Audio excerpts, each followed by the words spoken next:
आज की defence line कुछ इस प्रकार है। AK-203 राइफल पाने वाली पहली पुलिस फोर्स बनेगी केरल पुलिस। पेरू देश को लड़ाकू विमान बेचने के लिए तैयार है स्वीडन, बस मंजूरी बाकी है। भारतीय नौसेना के FSS बेड़े को मिलेगा ताकतवर मैन प्रोपल्सन पैकेज।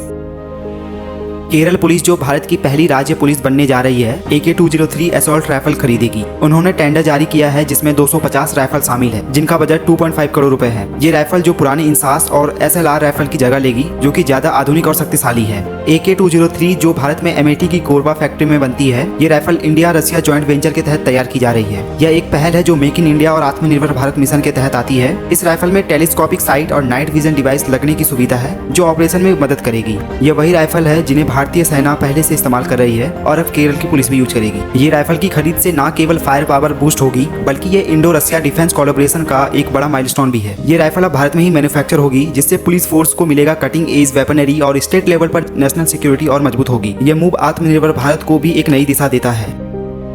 स्वीडन ने पेरू को 12 साफ ग्रीफन फाइटर जेट बेचने के लिए संसद से मंजूरी मांगी है। यह डील $2 बिलियन की है, जिसमें कुछ एयर डिफेंस सिस्टम भी शामिल है। पेरू की पुरानी एयरफोर्स मिराग 2000 और MiG-29 को अपडेट करने के लिए यह प्रस्ताव लाया गया है। स्वीडन ने यह offer government to government mode में दिया है, जो पेरू की प्राथमिकता है। पेरू ने पहले फेज के लिए $2 बिलियन अलॉट कर दिया है। कुल प्लान है 24 फाइटर जेट्स खरीदने का। चलिए इस फाइटर जेट्स के बारे में जानते हैं। इसमें advance avionics, AESA radar, electronic warfare system और ये कम लागत में ऑपरेट होता है। ये हार्श इन्वायरमेंट और छोटे रनवे पर बड़ी आसानी से उड़ सकता है, जो पेरू के लिए जरूरी। ये जेट्स F-16 ब्लॉक 70 और राफेल को टक्कर दे रहा है। इस डील में टेक्नोलॉजी ट्रांसफर और लोकल को प्रोडक्शन भी शामिल हो सकती है, जैसे ब्राजील के साथ हुआ था। यह डिलीवरी 2028 से 30 के बीच शुरू हो सकती है और कुछ असेंबली ब्राजील में होगी। यह डील लैटिन अमेरिका में ग्रीपन नेटवर्क मजबूत करेगी, ब्राजील, कोलंबिया और अब शायद पेरू भी। लेकिन US एक्सपोर्ट कंट्रोल और दूसरे देश की राजनीति इसमें बाधा डाल सकती है। नतीजा यही है कि यह डील पेरू की एयरफोर्स को आधुनिक बनाएगी और स्वीडन को लैटिन अमेरिका से मजबूत करेगी।